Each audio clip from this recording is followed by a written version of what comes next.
Let's say datang singgah, makan, lepas makan anak ajak pergi DIY. Boleh terus pergi DIY. Kenalah pause sikit kan. 10. Anak pun nampak, ayah mesti DIY. Always low price.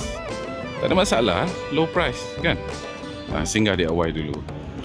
Lepas tu nanti orang rumah pula, sayang, kita singgah Watson sekejap, nak beli pencuci muka ataupun nak beli produk kesihatan. Watson pun ada kat sini. So kereta parking kat sini, tak pergi ke mana-mana, kereta parking sini, duduk makan sambil-sambil DIY.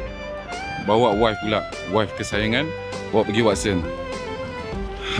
Settle kan. Settle yang part wife tadi, settle part anak-anak. Nak beli jajan pula, katalah nak beli jajan. Orang Jawa je sebut jajan ni. Speed 99.